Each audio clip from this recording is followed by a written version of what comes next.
que llegues a usted sin censura. Qué bueno que sigue con nosotros. El travieso de Vicente Serrano está intentando llevarle a usted pues una situación muy interesante ahí donde se encuentra. Creo que va a ser algo que pues va a romper con todo tipo de paradigmas y esperamos que usted lo pueda apreciar en unos minutos más. Mientras tanto, déjeme saludar a mi gran amigo, al experto en relaciones internacionales, Jesús López Almejo, gran colaborador de Sin Censura, y a quien he extrañado en el compartido de este micrófono. Profe Jesús López Almejo, ¿cómo estás? Mi querido Toño, muy contento de estar con ustedes como cada viernes. Sí, es fantástico poder tener este tipo de conversaciones de viernes muy internacionales y bueno, pues, ¿qué le parece que vamos a usted, público consentidor, que vamos a los temas con el profe Jesús López Almejo, nuestro profe de RI? Querido profesor, esta madrugada me levanté como siempre, a horas no santas, para la Junta de Información. Pues mientras estaba en la Junta de Información con don David el Grande, me puse a buscar en la televisión aquí en Estados Unidos los Juegos Olímpicos en Tokio. Les están llamando 2020 porque, bueno, pues nos llegó la pandemia y etcétera, pues son los de 2020, pero estamos ahora en 2021. Me fue imposible encontrarlos en algún tipo de streaming. En todos cobraban acá en Estados Unidos. Me parece que está pasando lo mismo en muchos países. Y lo problemático de todo esto es que al fin y al cabo, entre tanta problemática, entre la pandemia, entre que se los iban a cancelar y no, y ante la situación del mundo en estos momentos, me parece que el planteamiento que nos hace desde antes usted, perdón, tú, querido Jesús López Almejo, que es un foro de expresión política, es verdaderamente acertado. Fíjate, esa es una de las ventajas de vivir, por ejemplo, en un país como México. En México tienes esta página de Claro Sports que los está transmitiendo en internet completamente gratis, sin ningún tipo de restricción y sin ningún tipo de cobro. Y me parece que también Canal 22 y Canal 11 los van a empezar a transmitir o ya lo están transmitiendo también en señal abierta. Eso por un lado. Y por otro lado, fíjate que yo había estado escuchando o viendo también, leyendo comentarios de la gente que creían o que decían que los Juegos Olímpicos eran como una especie de distractor de las élites mundiales para que la gente dejara de preocuparse por sus propios problemas de la vida cotidiana y distraernos de problemas políticos, cosa que me parece pues bastante aberrante que haya una mentalidad que piense esto, porque si bien es cierto que hay empresas, patrocinadores, grandes corporaciones que se montan al show de los Juegos Olímpicos y que sacan grandes tajadas, lo cierto es que el fondo es más profundo y que gracias a la existencia de Juegos Olímpicos existen también lo que conocemos como ciclos olímpicos, y los ciclos olímpicos no se dan el año ni siquiera los meses previos a los Juegos Olímpicos, sino que por el contrario son ciclos de 4 años, de cada 4 años, y durante esos ciclos pues los atletas y toda la industria deportiva se pone a trabajar justamente para preparar a quienes van a representar a sus países a ir a estas justas olímpicas. Quiero también comentar que gracias a la existencia de Juegos Olímpicos es que por otro lado existen carreras como educación física, y que gracias a carreras como educación física, en donde se imparten las materias también de olimpismo y de la importancia del deporte en nuestras vidas, pues nos hemos dado cuenta, mi querido Antonio, que la gente ha encontrado en el deporte salida a la depresión, cura preventiva a enfermedades, sobre todo las enfermedades crónicas degenerativas como diabetes, hipertensión, que se dan mayoritariamente por el sobrepeso o por la obesidad, ¿no? Una de las comorbilidades más importantes para que, por ejemplo, un virus como el COVID, ¿no? Como esta pandemia, sea letal. En ese sentido, me parece que los Juegos Olímpicos son una celebración, una maravilla que tiene poco más de un siglo celebrándose y son muy esperados cada 4 años por la gente, y me parece que habría que verlos con respeto, porque además, mi querido Antonio, de esto que acabo de mencionar, como un ejemplo del que se cuelgan después políticas públicas para pues tener una vida más sana y que eso nos impacta positivamente. También es cierto que han sido utilizados como foros de expresión política y geopolítica, pero antes no sé si tengas algún comentario a lo que acabo de mencionar. Sí, exactamente. No quería interrumpirte, querido profesor, pero exacto, ¿no? Yo veo a los Juegos Olímpicos como un foro absoluto de discusión, iniciador de políticas públicas.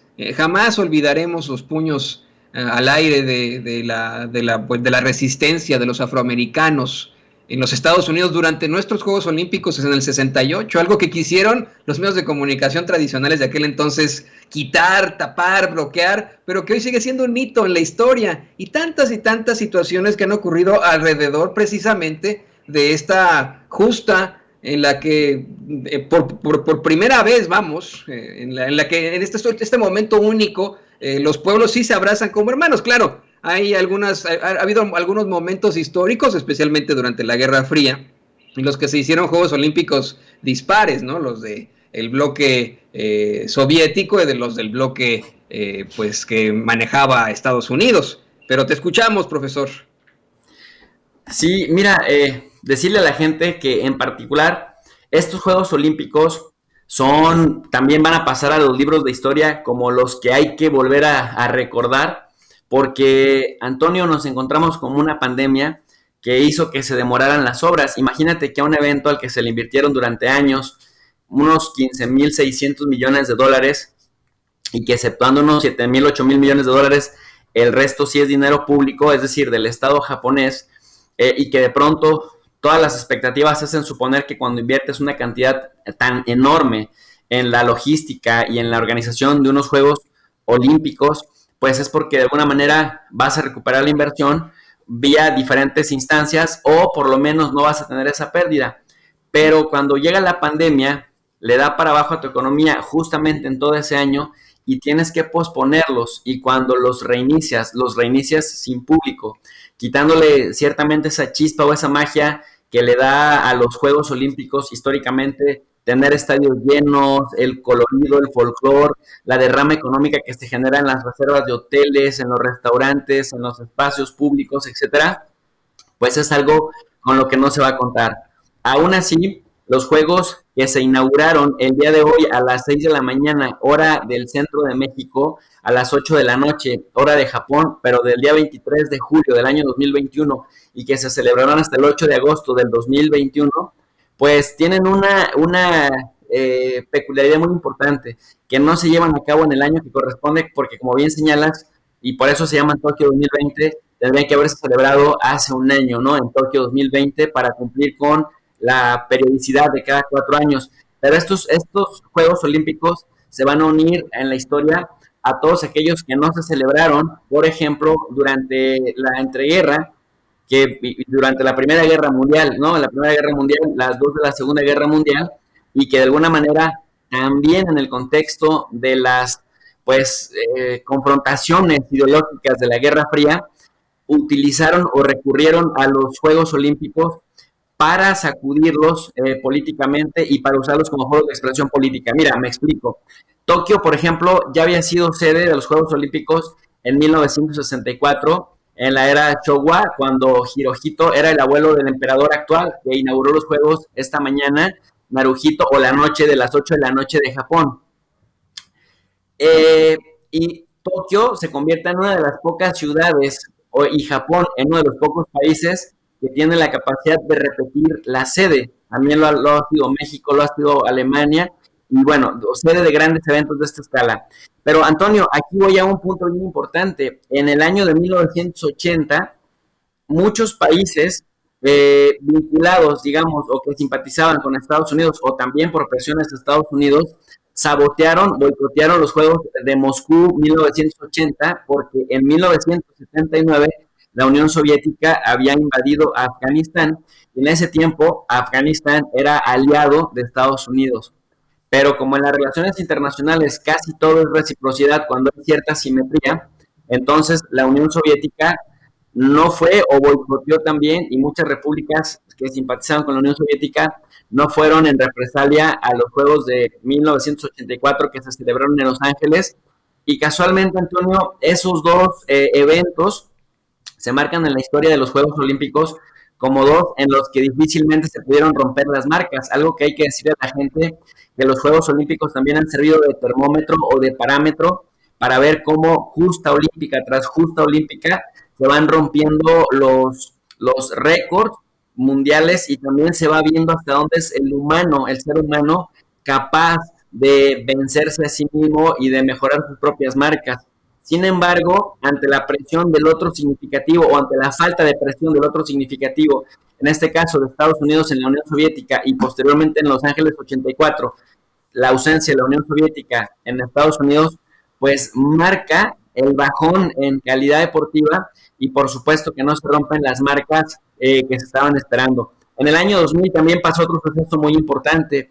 Israelíes y palestinos entraron juntos de la mano las delegaciones y las Coreas, Corea del Norte y Corea del Sur, también entran de las manos a ver esta inauguración, que es un acto político muy simbólico.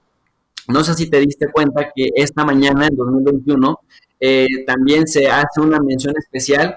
Tú sabes que la bandera olímpica que sale, generalmente salen los 5 continentes, un representante de cada continente. Bueno, pues salieron 6 personas deteniendo esta bandera olímpica. Y la sexta persona, representaba a todos los refugiados del mundo. Con lo cual, pues te das cuenta que hay también un mensaje político muy interesante y que generalmente los discursos hablan de la paz, de la solidaridad internacional, de la fraternidad y de la cooperación. Y que dicen que los Juegos Olímpicos, pues justamente son estos armonizadores, estos contrapesos a las relaciones bélicas que se tienen entre los países, que generalmente suelen ser relaciones pues bastante problemáticas. Pues los Juegos Olímpicos terminan por compensar un poco esto, aunque no están exentos los Juegos Olímpicos de tener también cierto tipo de gestos de índole pues violenta. Por ejemplo, atletas iraníes, cuando les ha tocado competir en el mismo set que atletas israelíes, han preferido mejor no competir, hacerse a un lado para marcar, para evidenciar su profundo desacuerdo con países como Israel. Igual, también ha pasado con Estados Unidos. Así que, pues como ves, una justa que necesariamente tendría que ser solamente deportiva, debido a que tiene los ojos del mundo encima y de los principales medios de comunicación, tanto tradicionales como digitales, termina por convertirse también en un foro de expresión política o de las diferencias geopolíticas de los diferentes actores de las relaciones internacionales. Me dices, profe, que si tuve oportunidad de ver cómo salían esas 6 banderas, una persona representando a los refugiados, y mi respuesta es no. Aquí en Estados Unidos, debido a las compañías, a sus acuerdos, a las televisoras, a menos que uno pague, va a poder ver esa situación. Me parece que al rato lo van a pasar en la televisión abierta en NBC, y creo que pasaron parte en NBC, pero híjole, qué terrible. Yo ni siquiera tengo conectada la antena a la televisión abierta, pues ya no creo en la televisión abierta desde hace mucho tiempo. Y se nos está acabando el tiempo, pero